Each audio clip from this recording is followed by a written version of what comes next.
आत्म शांति की प्रार्थना करें। हे ईश्वर, हमें आत्म शांति दो, उन चीज़ों को स्वीकारने की जिन्हें हम बदल नहीं सकते, हिम्मत दो उन चीज़ों को बदलने की जिन्हें हम बदल सकते हैं, और इन दोनों में भेद जानने की सद्बुद्धि दो।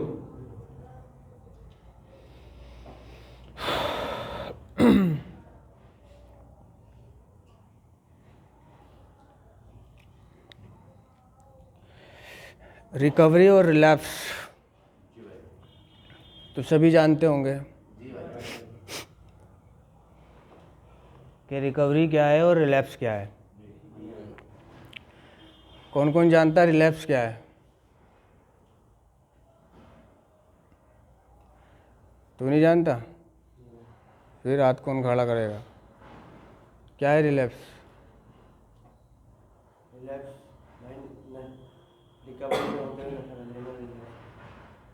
नशा कर लेना। बैठो। हाँ, दोबारा नशा कर लेना, उठा लेने से।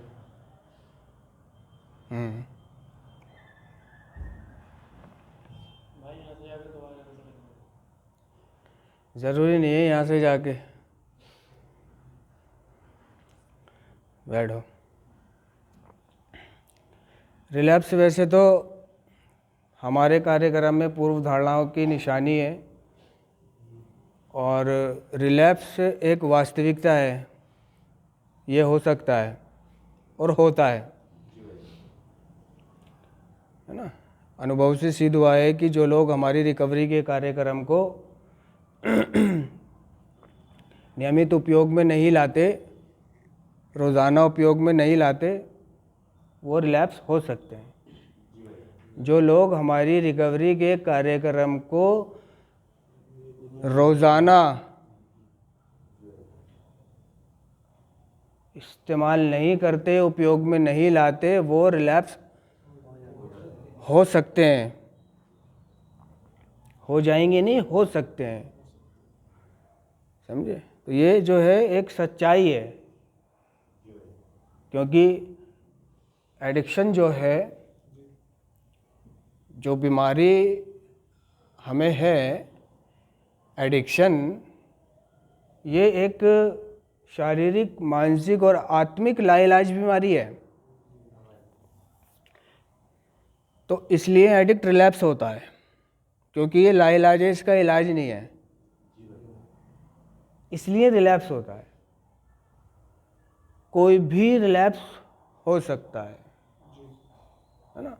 तो रिलैप्स होना शर्मनाक नहीं है। रिलैप्स होना शर्मनाक नहीं है, बल्कि कार्यक्रम में वापस ना आना शर्मनाक है। तो ये जो शब्द है हमें कि रिलैप्स होना शर्मनाक नहीं है, बल्कि कार्यक्रम में वापस ना आना शर्मनाक है, ये एक ताजगी देता है। एक ताजगी देता है, क्योंकि जब एडिक्ट काफ़ी समय से नशा मुक्त चल रहा है, क्लीन चल रहा है, जब वो क्लीन चलता है तो घर में उसके रिश्ते बनने लगते हैं, विश्वास आने लगता है, सेहत अच्छी होने लगती है, बीवी बच्चे करीब हो जाते हैं, है ना। काफ़ी अच्छा चल रहा होता है सब कुछ, और कई उसके यार दोस्त भी बन जाते हैं, रिकवरिंग मेंबर, अड़ोसी पड़ोसी, सबकी नज़रों में ये हो जाता है कि हाँ, ये ठीक चल रहा है, नशा नहीं कर रहा, अब रिकवरी में है। और इसके बाद अगर वो नशा करता है तो वो अपने आप को लुटा हुआ महसूस करता है। लुटा हुआ, बर्बाद, हारा हुआ, थका हुआ। और जिन लोगों के सामने वो बढ़ाई करता था, बढ़ाई का तो कार्यक्रम ही नहीं है, बढ़ाई करता था या मिलता जुलता था, जिनके आगे ये कहता था तेरा भाई रिकवरी में, तो अब क्या है, वो शर्मनाक हो रहा है, शर्मिंदा हो रहा है। और अब उन लोगों से मिलने से वो शर्मा रहा है, झिझक रहा है, जो उसके रिकवरिंग एडिक्ट जो साथ थे। चलो घर वालों से तो उसने एक पैटर्न बना रखा है कि आज रिलैप्स हुआ, कल पी ली, कल रिकवरी में आया, आज पी ली। उनसे तो कोई उसका वही नहीं है शर्मिंदा होना, लेकिन बाकी लोगों से वो शर्मिंदा हो रहा है कि यार वो मिलेगा तो उससे क्या कहूँगा, वो मिलेगा तो उससे क्या कहूँगा, उसका सामना कैसे करूँ, उससे कैसे मिलूँ, है ना। और जिन लोगों के सामने मैंने हाई ली थी, अब क्या करूँ। तो ऐसे लोगों के लिए तो रिलैप्स जो है एक वास्तविकता है, ये हो सकता है और होता है। रिलैप्स होना शर्मनाक नहीं है, बल्कि कार्यक्रम में वापस ना आना शर्मनाक है।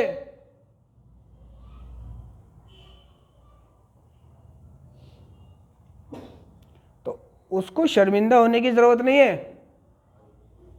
वो चौड़े से कार्यक्रम में आए, चौड़े से, काहे से? चौड़े से आए, उनने कोई गुनाह नहीं करा, उनने कोई अपराध नहीं करा। उसे जो बीमारी है वो एक लाइलाज है, नहीं संभाल पाया, वो नहीं निकल पाया, गंभीर परिस्थितियों में आगे नहीं कर पाया सामना, नहीं थी उसमें शक्ति, ना उसने मांगी। प्रार्थना क्यों है, दुआ क्यों है? इसीलिए तो है कि मैं दैनिक यानी रोजाना शक्ति मांगता रहता हूँ संभलने की। इसीलिए प्रार्थना है, दुआ है। जो कि हर कोई मांगता है, जरूरी नहीं है नशेड़ी ही मांगे, सब मांगते हैं दुआ। पूजा करके दुआ मांगेगा, प्रार्थना करेगा, नमाज पढ़ के दुआ है, कहीं मज़ार पे जाएगा तो दुआ मांगेगा, मंदिर में जाएगा तो दुआ मांगेगा। तो दुआ का स्वरूप नहीं है, दुआ का कोई रूप नहीं है। मतलब ऐसा नहीं है कि दुआ मुझे किस स्थिति में मांगनी है। दुआ मुझे हाथ फैला के मांगनी है या दामन फैला के मांगनी है, या दुआ मुझे बैठ के मांगनी है या खड़े होके मांगनी है, या दुआ मुझे पाक हालत में मांगनी है या नापाक हालत में मांगनी है, या दुआ के लिए मैं कैसे शब्द इकट्ठे करूं, कहाँ से लाऊं वो शब्द, पाक शब्द, या दुआ में लाइनों में मांगूं या सेंटेंस में मांगूं, नहीं।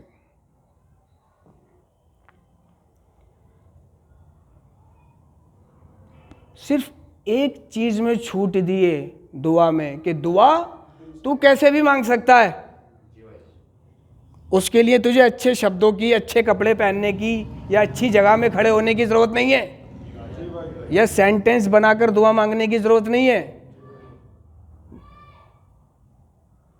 तुझसे जैसी भी मांगी जाती है अगड़म झगड़म तू मांग सकता है, उसमें छूट है। उसका कोई तरीका नहीं है दुआ का। दुआ तू गंदी जगह पे भी मांग सकता है और अच्छी जगह पे भी मांग सकता है, कहीं भी मांग सकता है तो दुआ। तो मैं दुआ मांगता हूं सबनले की, कहते हैं नहीं कि भाई सुबह उठ के प्रार्थना है यहाँ पर, है ना, सारा दिन प्रार्थना है, रात को सोते सोते भी प्रार्थना है, उठते फिर प्रार्थना है। क्यों है प्रार्थना? क्योंकि एक यही चीज है जिसको मैं इस्तेमाल कर सकता हूं जब मेरा मन चाहे, जो मेरे वश में है। तो मैं, जैसे कि एक नारकोटिक्स एनोनिमस के कार्यक्रम ने कहा, और सच भी है, कि हम में से अधिकांश प्रार्थना तभी करते हैं जब हम दर्द में होते हैं।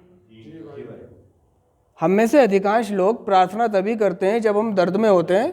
लेकिन हमें ये जान लेना चाहिए कि अगर हम नियमित प्रार्थना करें, नियमित रूप से प्रार्थना करें, तो हम उतनी जल्दी और उतनी तेजी से या गहराई से दर्द में नहीं होंगे। नहीं समझे? नहीं समझे? नहीं समझे? क्या समझा? जी भाई, हमें जो भी प्रार्थना करनी है अपने मन से करनी है, चाहे हम अच्छी जगह गलत हो, हमें अपनी प्रार्थना नहीं छोड़नी, जिससे हम अपने रिकवरी में बने रहें। लेखक कह रहा है इस लाइन में कि हम में से अधिकांश लोग प्रार्थना तभी करते हैं जब हम दर्द में होते हैं। आगे कह रहा है कि लेकिन हमें ये जान लेना चाहिए कि अगर हम नियमित प्रार्थना करते हैं तो हम उतनी जल्दी और उतनी गहराई से दर्द में नहीं होंगे। यानी कि जब वो दर्द में होता है वो तब दुआ करता है, तब प्रार्थना करता है एडिक्ट या कोई भी। ये प्रार्थना, ये सेंटेंस, ये लाइन, ये थॉट्स, ये विषय फिलहाल तो एडिक्टों के लिए कह रहा है ना, कि जब दर्द, जैसे कि वो एक वो है मुहावरा सा है कि जब गांड लगी फटने तो खैरात लगी बटने, वो चीज़ है। तो जब नशेड़ी दर्द में होता है, परेशान हो जाता है, तब वो दुआ करता है, जब वो प्रार्थना करता है। तो ये जो कार्यक्रम कह रहा है कि अगर हम नियमित रूप से प्रार्थना करें, चाहे हम दर्द में हैं या खुशी में हैं, नियमित रूप से अगर हम प्रार्थना करें तो कह रहा है कि हम उतनी जल्दी और उतनी गहराई से दर्द में नहीं होंगे अगर हम रोज़ प्रार्थना करते हैं या नियमित प्रार्थना करते हैं। तो हम क्या नहीं होंगे? उतनी गहराई से, हाँ, उतनी जल्दी और उतनी गहराई से दर्द में नहीं होंगे। तो हमारे पास जो अपना है वो है प्रार्थना, ठीक है।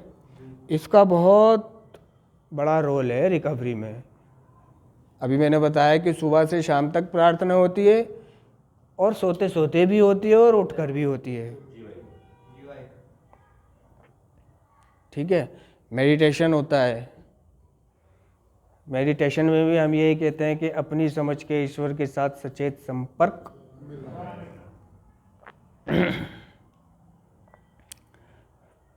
उससे बात कर, उसका जवाब ढूंढ, है ना।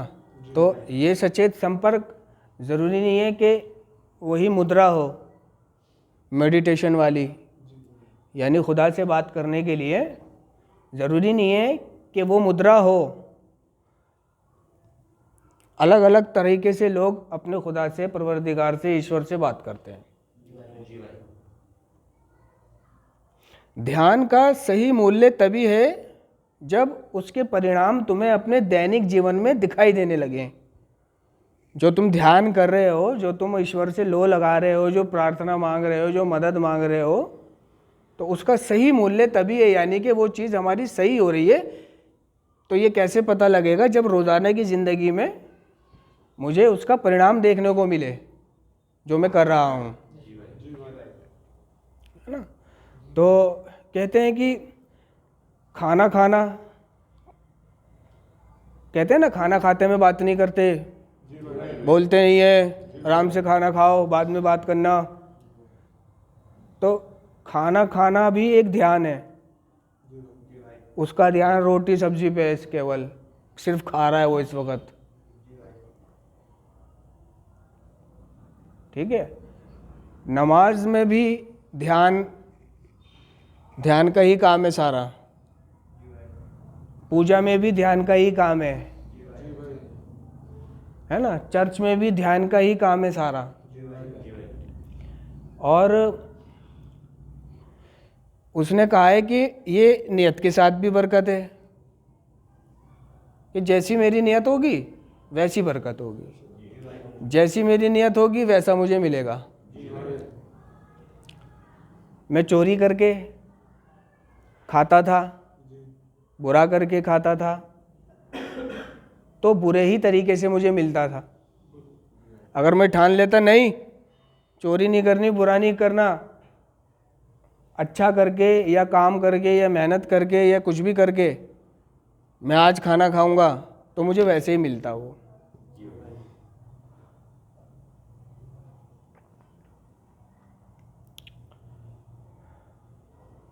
समझ रहे हो?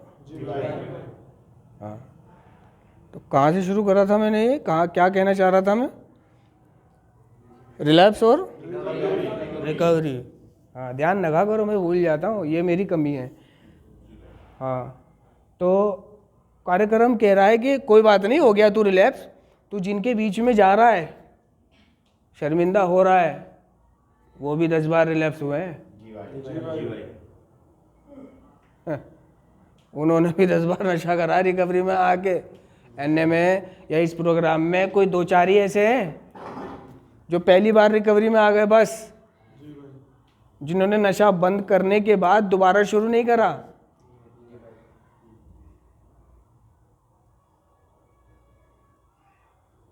है ना, बस कुछ ही है, वरना बाकी सब ऐसे हैं जिन्होंने रिकवरी में आए, फिर नशा करा, फिर क्लीन हुए, फिर नशा करा, फिर क्लीन हुए, फिर नशा करा। कहते हैं कि भाई रिलैप्स जो है मुझे कुछ सिखाता है, हर रिलैप्स मुझे कुछ सिखाता है। अगर हर रिलैप्स तुझे कुछ सिखाता है तो इसका मतलब ये थोड़ी है तू रिलैप्स कर करके सीखता रहेगा। भाई रिलैप्स सिखाता है, नहीं कहते? बचाव के लिए कहते हैं कि देखो मैंने नशा नहीं करा, ये तो सब करते हैं, रिलैप्स तो सिखाता है, मुझे सीखने को मिल गया।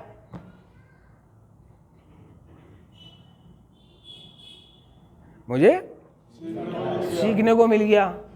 ठीक है, एक रिलैप्स से तूने सीख लिया, 2 से सीख लिया, अब क्या सीखता ही जाएगा?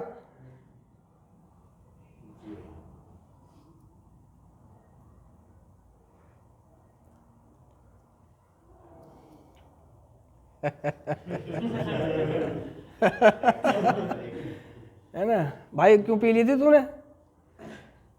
भाई पी ली थी, हो गया था कुछ। वैसे भी भाई मेंबर कहते हैं हर रिलैप्स कुछ सिखाता है।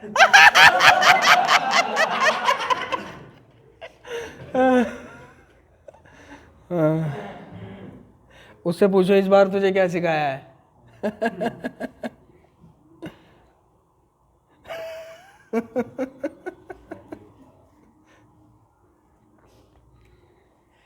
क्या सिखाया इस बार तेरे को रिलैप्स में?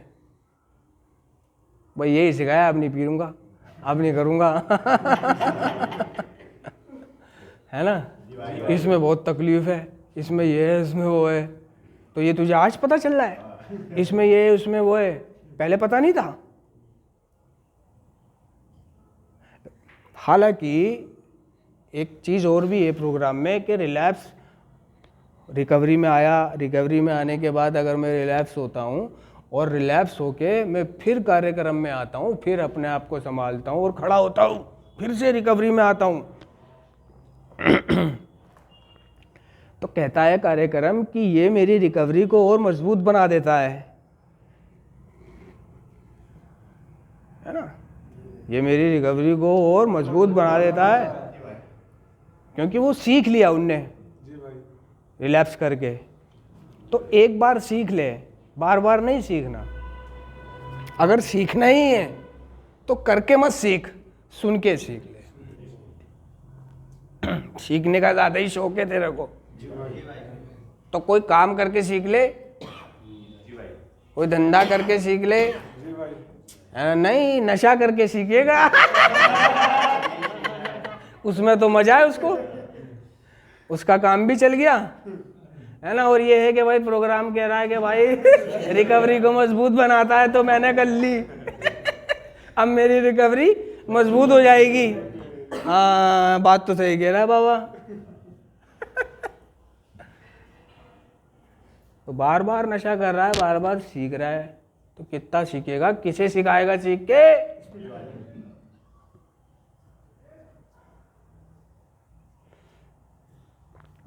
नारकोटिक्स एनोनिमस में जाओ, सब कुछ सीखने को मिलेगा कि पहली बार रिलैप्स का आनंद क्या है, दूसरी बार रिलैप्स का आनंद क्या है, और तीसरी बार रिलैप्स में क्या होता है, और चौथे में क्या होता है, और ये करके क्या होता है, और वो करके क्या होता है।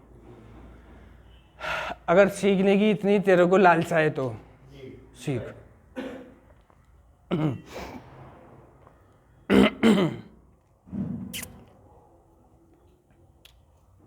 पहले बताया था कि रिलैप्स जो है, रिलैप्स का अर्थ है, कई हैं, जैसे पतन, पतन, गिरावट, क्या क्या, हाँ, पतन, गिरावट,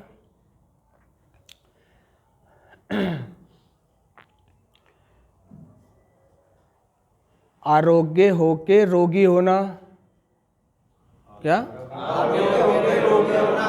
आरोग्य होके रोगी होना और पुरानी अशुद्धि में फिर से जाना या पड़ना। पुरानी अशुद्धि में फिर से जाना या पड़ना।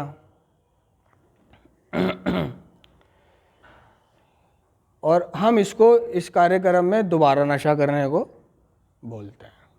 तो रिलैप्स सिर्फ ये नहीं है कि अगर मैं रिकवरी में हूँ, मैं पहले नशा करता था और आज मैंने नशा बंद कर दिया, खुदा ना अल्लाह ना करे कल मैंने फिर नशा कर लिया तो मैं रिलैप्स हो गया।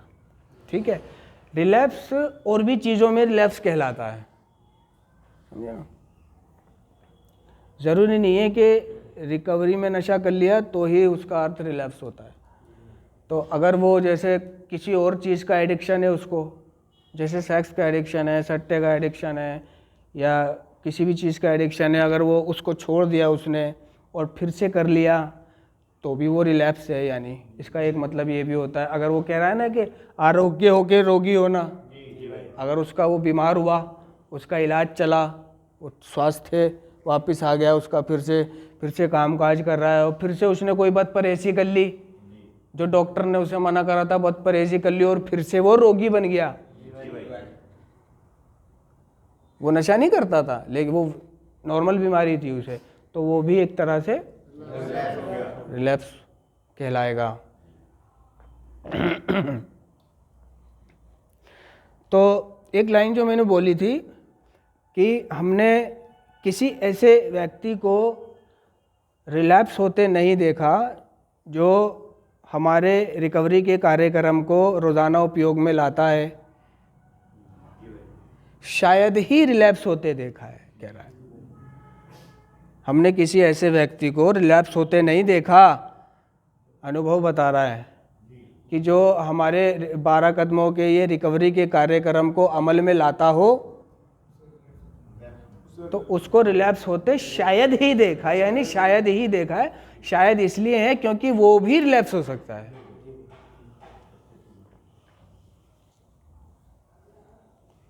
तो जो इस कार्यक्रम को करता है, रोज़ाना उपयोग में लाता है,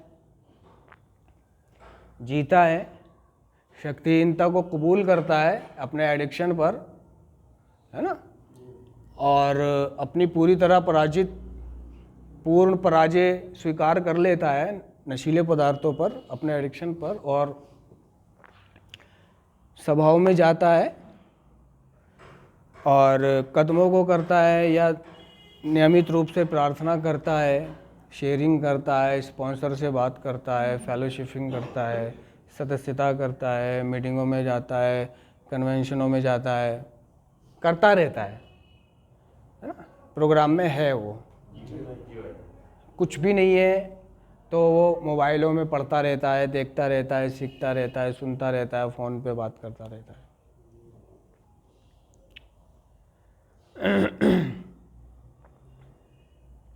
कई कार्यक्रम ने कहा है कि 3 स्थितियां ऐसी हैं जिसमें एडिक्ट अपने आप को नशा यानी रिलैप्स होने से वो खुद को रोक पाना बड़ा मुश्किल हो जाएगा उसके लिए। 3 स्थितियां इस कार्यक्रम में ऐसी बताई गई हैं, कैसी? कि जिसमें वो अपने आप को, हाँ, उसको रिलैप्स होना ही होना है, होना ही होना है। लेकिन अगर वो व्यक्ति जो इन 3 स्थितियों से गुजर रहा है, प्रोग्राम कर रहा है, मीटिंगें कर रहा है, नशा ना करने की इच्छा है और उसको वो सारी चीज़ें सीखी हुई ध्यान है कि कैसी भी परिस्थितियों मैंने अपना प्रोग्राम करना है, बचाव करने, नशा नहीं करना, वो बच जाता है। नहीं तो औने पौने होते हैं छोटे मोटे, वो रिलैप्स हो जाते हैं, मामूली वाले जो कम समय से जिनकी यूजिंग कम रही है, जिनकी यूजिंग इतनी रही है कि उनके जीवन में दर्द तो अभी आए नहीं थे, दर्दों ने तो दस्तक दी नहीं थी और घर वालों ने पकड़ के डाल दिया। समझ रहे हो? सही, घर वालों ने पकड़ के डाल दिया, नशा करता है छुड़ा दो। उनने भी नशा इसलिए छोड़ दिया कि दोबारा ना जाना पड़ जाए। बहुत से इसलिए भी नशा छोड़ देते हैं नहीं कि करियो नहीं करियो नहीं कांडू, भैंस फिर से जाना पड़ जाएगा वहां पे तो उनने इसलिए नशा बंद कर रखा है। नहीं कर रखा कईयों ने डर की वजह से। वो जब तक उसका डर है वो नशा नहीं कर रहा है, जैसे उसका डर हटा वो कर लेगा। तो वो 3 स्थितियां, स्टेज क्या है? एक तो किसी प्रियजन की मृत्यु, खुदा न खास्ता, मतलब किसी की डेथ हो जाए, खुदा न खास्ता, अल्लाह ना करे, सबको लंबी उम्र दे, तंदुरुस्त रखे,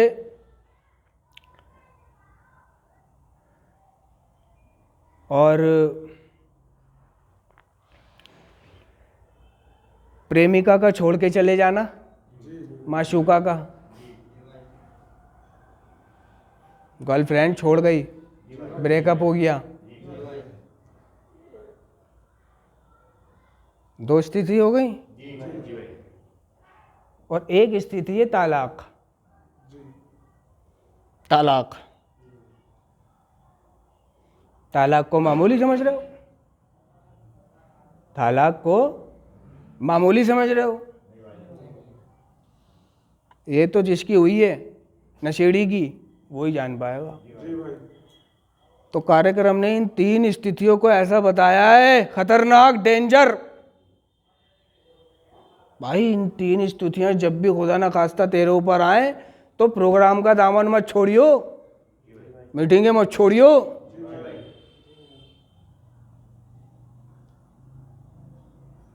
नहीं तो तू गया।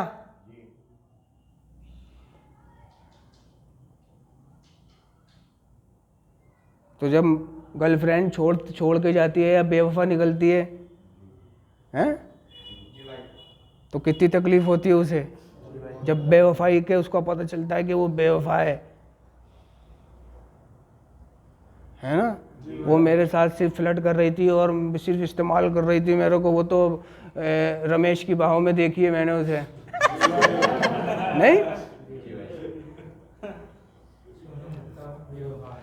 हाँ, वो उससे प्यार करता और वो रमेश के साथ घूम रही है, प्रेमिका को छोड़ गया, प्रेमिका ने छोड़ दिया, हटा, तो वो सीधे शराब के ठिए पे जाता है। जी भाई। ऋषि कपूर बन के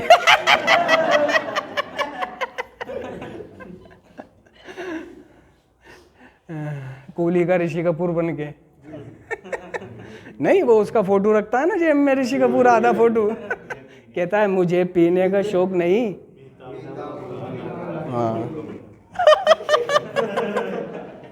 मतलब शौक नहीं है झाटू को, उसे ये नहीं पता कि एडिक्शन हो चुका है तेरे को, तू शारीरिक, मानसिक और आध्यात्मिक लाइलाज बीमारी से पीड़ित है गांडू।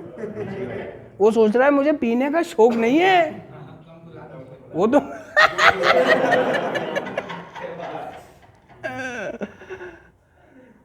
वो क्या नाम होता है लड़की का?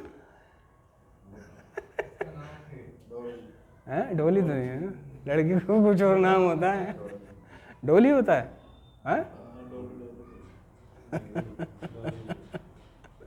डोली तुम कहाँ हो? तो वो सोच रहे हैं कि मैं गम भुलाने के लिए पीता हूं, तो लोग इसको गम भुलाने का हथियार बनाते हैं, नशे को। तेरी यादें मिटाने को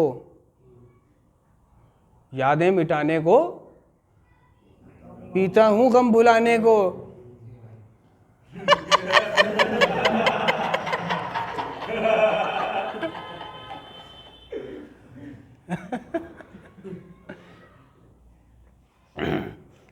किसी ने किसी से कहा कि भाई आप शराब क्यों पीते हो? आप शराब क्यों पीते हो? उसने कहा कि शराब मुझे सहारा देती है। ये डायलॉग है मृत्युदाता फिल्म का। कौन सी? हाँ, मृत्युदाता अमिताभ बच्चन। उसमें अमिताभ जब जेल में आता है तो प्राण पहले से ही वहाँ कैदी होता है। वो आखिरी फिल्म है प्राण की।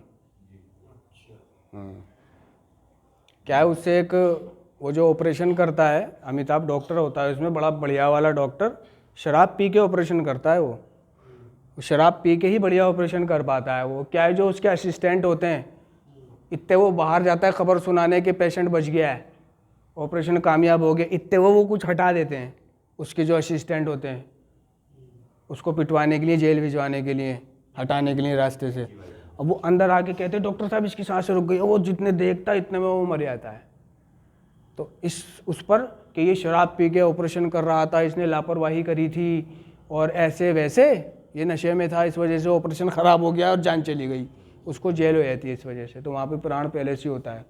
तो वो शराबी तो होता ही है, वहाँ पर भी उसको एक शराब अवेलेबल करा देते हैं। अमीर होता है, अमीरों को शराब थोड़ी ना मना है जेल में। कहता है आप शराब क्यों पीते हो डॉक्टर साहब? कि शराब मुझे सहारा देती है। क्या कहता है? शराब मुझे सहारा देती है। तो प्राण क्या कहता है? बड़ा ही बढ़िया डायलॉग कहता है यहाँ पर, जुमला कहता है, शराब अगर सहारा देती तो आदमी इसे पी के लड़गड़ाता ही नहीं। जी भाई। वो कहता है शराब मुझे सहारा देती है। वो कहता है शराब अगर सहारा देती तो आदमी इसे पी के लड़गड़ाता ही नहीं। फिर ये कहाँ से सहारा देती है?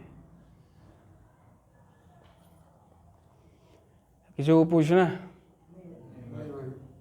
नहीं। सभी सदस्य आत्म शांति की प्रार्थना करें। हे ईश्वर, हमें आत्म शांति दो, उन चीज़ों को स्वीकारने की जिन्हें हम बदल नहीं सकते। हिम्मत दो उन चीजों को बदलने की जिन्हें हम बदल सकते हैं, और इन दोनों में भेद जानने की सद्बुद्धि दो।